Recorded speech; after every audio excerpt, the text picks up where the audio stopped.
Anyone who really knows me well knows that I have dreamt of living in the Mediterranean since I was probably about 13 years old when I read Gerald Durrell's My Family and Other Animals. And if you haven't read it, I strongly recommend that you do. And if you have already read it, you probably at least understand where this pull is coming from, if not like relate to the longing that I feel. And I decided years ago that I would try and I would apply for my Italian citizenship through my great-grandparents. And I went to the consulate with all of my paperwork, but they told me that because my father was born before 1948, I was not eligible because before then, women in Italy were not able to pass down their Italian citizenship.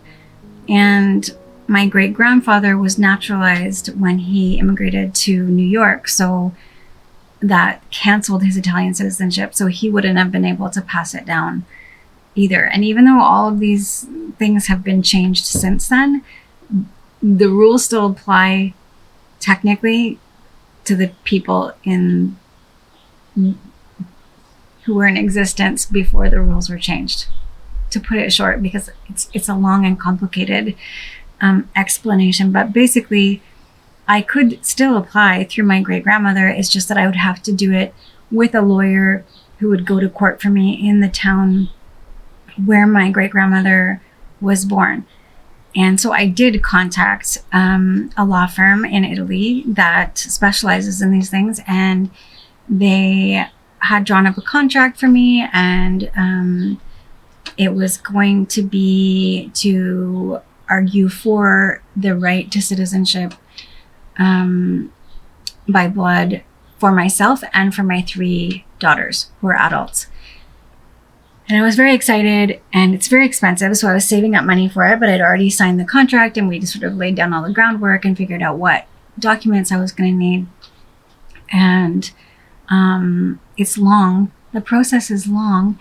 And I had bought a little baby olive tree and a tiny, teeny baby bay leaf, like a laurel, a few years ago. And I bring them outside in the backyard when the weather is nice, and I bring them inside under the sunlight during the winter time. And I have them there to remind me of what it is I'm working towards, even though it's long, to not give up, and just to remind me, because in my mind, I have this beautiful rustic farmhouse with laurel hedges and olive trees and a pergola with wisteria growing. And I've never actually seen wisteria growing in Montreal, and I've never been able to find it. And also it grows very huge.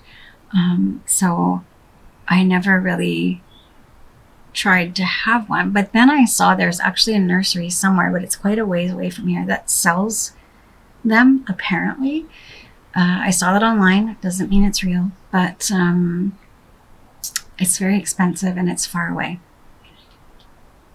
And also I was trying to figure out, like, how would I grow it in the winter, because I was not convinced that it would grow outside here in Montreal, until a colleague of mine told me that she has wisteria growing in her yard successfully, and it comes back every year, and she doesn't have to bring it inside and shelter it from the cold. And I was encouraged. So my search continued, but in the meantime, I didn't know that she had given seeds from her vine to my supervisor, who then planted them and germinated them and got little babies. And the reason why I'm telling you this is because a couple of weeks ago, Italy passed a new law stating that you can no longer get citizenship through your ancestors. It has to be through your parent or your grandparents if they were born Italian. So if they were, like, say, if your grandparents were born in Italy and your parent already had Italian citizenship. And I felt so deflated and so sad and so frustrated. And the thing is, one of my daughters is married to an Italian man, and they're living over in Europe and planning to, live their future out in Italy. My daughter has her permit. She can get her citizenship and theoretically sponsor me if Italy doesn't pass more crazy laws. and that's great. It's just like a lot more work. But there's two things, actually. One is I was just really hoping that I could pass this to my other two daughters as well, so that they could have this amazing opportunity to be able to move freely through Europe and live there eventually also if they wanted to, without visas and special permits and language tests and whatever else. So, this would have been my gift to them as well. And then also, I guess there's this sort of psychological attachment to the idea that my dad's family, like my Nonna, her family, her mom, our family is from there. They're from Sicily. And so I guess there was just like this attachment to the idea of having citizenship through that. Changes nothing, I know, but I mean, aside from the part where my daughters also would get citizenship, but there's also kind of an emotional attachment, I think, to that. Anyways, all I have to say is that this new law was passed, and I just kind of hit a wall and felt really discouraged. I'm just very over living in the city and hustling here in Canada, and I just really felt like my dream wasn't that far away, and suddenly it just feels very far away, and I just felt very sad now to go back to the plant thing. I know it's ridiculous, but if any of you are obsessed with plants, maybe you will feel me on this. Just after I found out about that law, I felt so down in the dumps and discouraged, and I just trudged to my like dead-end job, and because I have many jobs. You already know this if you've been watching for a while, but I walked in and my boss had this little teeny tiny baby wisteria that she grew for me. And I took it as a sign to not give up and not get too discouraged and not take my eye off the prize. And I think that's an amazing thing, except for now that I have this very intense pressure to keep this little guy alive. She's so cute and fragile, and now I feel like I really can't mess this up. So I should probably just quit my job there and just stay home and supervise her 24 hours a day, make sure she's thriving, because she's my hope. Right here, my little love plant. Yeah. So, I don't know, keeping the hope alive. And me and my little love plant here are going to have to figure out a different way of making it happen. So for those of you who have not tuned out because you think I'm absolutely bonkers, I wanted to say that she's outside on my porch, and my olive and my laurel are in the yard. They're here because it's spring, and it finally feels like spring. I imagine that the rain, the monsoon that we experienced for weeks, is part of spring, but it just didn't feel spring-like. But the sun is out, and it has been absolutely glorious here, with the exception of the last couple days where I thought I was coming down with something, and maybe I still am. Maybe I actually am fighting something, but I didn't know on Friday when I was out and about. My eyes were burning, my throat was burning, and apparently we had the worst air quality in the entire world on Friday because of the smoke coming from the fires in the prairies. And it was actually just horrible. It was terrible to be outside, and I was running errands all over the place for work. So I was outside like a really good part of the day, and I just felt horrible Friday evening, all day yesterday. Even though the quality had improved a tiny bit, apparently it was still like at dangerous levels. And today they are declaring that our air quality is acceptable. So not good, but acceptable. And I still have a bit of a sore throat. So like I said, I don't know if that's related to the pollution or if it's just that I actually am just run down and coming down with something. I'm not sure. But we can see a bit of blue sky today through the smog, and we can see a few little clouds, and there's a nice breeze, and I'm feeling hopeful. And the spirit of this spring that feels like it's just arriving at the same time as summer, I made a pasta Primavera. And pasta Primavera is really like, you can make it any number of ways. You can make it creamy, you can make it not creamy, you can put whatever vegetables you want in it. I'm putting some asparagus in mine because it's a spring vegetable and they just come into season. And I also made the pasta by hand, which you certainly do not ever have to do. I just wanted to try this spinach pasta that I saw in a YouTube short that looked super easy and really fun. And I ended up having to try it a couple times. I couldn't quite get it right. I'm not sure if I love it or not. I'll let you be the judge if you try it. But I will tell you in advance, it really depends on the quality of your ingredients. So if your spinach is not very juicy, you might end up in the same situation that I was the first time I tried it, which is basically that when I made it, I didn't have a dough as was described in the recipe. I just had like green flour and I had to add water to it. And I didn't love it. And then I tried it again with a new batch of spinach. And that time the dough was so wet that it was more of a paste and I had to add flour to it. So if you do try this, I'll put the recipe in the description below. But if you do try it, be mindful that you might have to experiment a little bit with the amount of water or flour that you're using, because it just really depends. Not all spinach is created equally, as it turns out.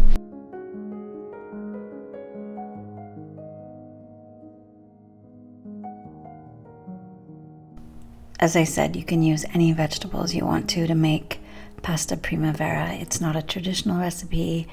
It's definitely not an Italian recipe. And it's just a pasta that signifies spring, I guess. So normally you would use spring vegetables like asparagus and maybe peas, if you have any peas that are in season. Fiddleheads would be really good probably, as long as you follow all the instructions and make sure you clean them really well and boil them for the recommended amount of time before you saute them. For asparagus, the general rule is that you snap off the woody ends, and asparagus is pretty good at showing you where that spot is, so it'll be different on every spear to get the freshest, most tender part of the asparagus spear. I'm using zucchini in this recipe, and it is definitely not zucchini season in the spring, especially in Montreal. But I just really love zucchini in pasta. I'm slicing it really thin with a cheese slicer because I still have not overcome my fear of the mandolin, and I really just I'm gonna probably talk about that every single video until I just buy myself one or am gifted one and force myself to just use it out of shame. That's probably how it's gonna happen, actually. I sauteed some garlic in some olive oil, some spring onions, and I threw in some chili flakes. And I sauteed my zucchinis until they were tender but not soggy. You want them to still have a little bit of a bite to them. I also salted them a bit near the end. And I mean, I could just eat a whole plate of these just like this, but I'm setting them aside for my pasta. And then I sauteed the asparagus in some olive oil. I actually added a bit of garlic, granulated garlic to the asparagus also. If you find that the asparagus is not getting tender just by sauteing it, you can also add a bit of water and that will steam it a bit. And you can pop a lid on that for a while if you want to. Just keep an eye on it. I can't tell you how long because every asparagus spear is different. And maybe yours are really thin or really fat. I boiled some peas and added those to the asparagus when it was almost perfectly tender, as well as some fresh tomatoes, and then stirred that together but turned off the heat immediately because I don't actually want to cook the tomatoes. I want them to taste really fresh. I just want them to be warm so they don't make the pasta cold. For that spinach pasta that I was telling you about, the recipe that I found for the actual pasta itself was 6.5 cups of fresh spinach, 1 3/4 cups of all-purpose flour, and you just put that all together in a food processor and whiz it up. And as I explained to you before, the first time that I did that, it whizzed up really nicely, but the supposed dough was just a green powdery flour, and I had to add quite a bit of water to it to get a pasta dough out of it. And then the second time I did it, as I said, the spinach was much more juicy, probably fresher or younger maybe, because I think actually that's true. The first time I used more mature spinach, and the second time I used baby spinach. All right, so as I'm explaining it to you, I'm realizing what I did differently. But anyways, with the baby spinach, the pasta dough was much more wet. It was really like a paste, so I had to add quite a bit of flour to it afterwards when I was forming it into a ball. In the recipe that I saw, she took a pair of scissors and just cut little bits off of the dough directly into a pot of salted boiling water, and I just don't have any scissors in my house that aren't used for 10 different things. No matter how many times I declare the kitchen scissors are for food only, I find them all over the house and the yard and the basement at different points, being used for different things, and I have not found a good hiding space for some food only scissors. I'll get to that after I get to the mandolin thing. Anyways, I used a knife and I just cut little kind of leaf shaped blobs out of my dough, and then I brought a pot of water to a boil with a pinch of salt in it, and then the pasta does not need more than a few minutes to cook. You'll be able to see that. And again, like everything else, it depends how big you cut them, but just taste them, just check on them, and yeah, but generally the rule is like once they're floating and starting to puff up, they're ready to eat. And you want those to be just al dente. So then I combined those with the veggies and I topped it with a bit of vegan or plant-based Parmesan. I also made a dessert of strawberry rhubarb crumble, which I love and is so easy to make because you essentially just have to clean and chop up rhubarb, and if you're lucky you already have some growing in the garden. We do, but ours is not quite ripe, but a colleague gave me some rhubarb from her garden, and then I like to keep the strawberries pretty big because they cook slower than the rhubarb does. So I'll just cut them in half usually, unless the strawberry is quite large, and then maybe in 4 pieces. I save the tops of the strawberries as a peace offering to the squirrels in my backyard to try and distract them from the food that I am growing. And I don't know why I do this because it doesn't work. I just keep trying. I don't know. There's so many squirrels in the backyard. So cute, but very bratty.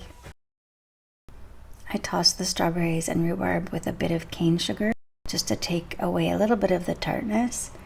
Not too much though. Some people put quite a bit of sugar if they really want a very sweet dessert, but I actually like things that are a bit tart still. And sometimes I'll add a bit of cornstarch also, just so that the fruit doesn't become too soupy in the bottom of the baking dish. For the crumble, I pretty much always do the exact same thing, which is what my mom used to use. Only I use plant-based butter, but it's basically just equal parts of butter, sugar, flour, and oats. And then, of course, a sprinkle of cinnamon. And then I use a pastry cutter to cut all of that until the texture is very crumbly. If you don't have a pastry cutter, you can just use 2 butter knives. It really works just as well and almost as quickly. And then just pour that over the fruit and pop that in the oven at about 350, 375 until your fruit is really tender and your crumble is golden brown on top.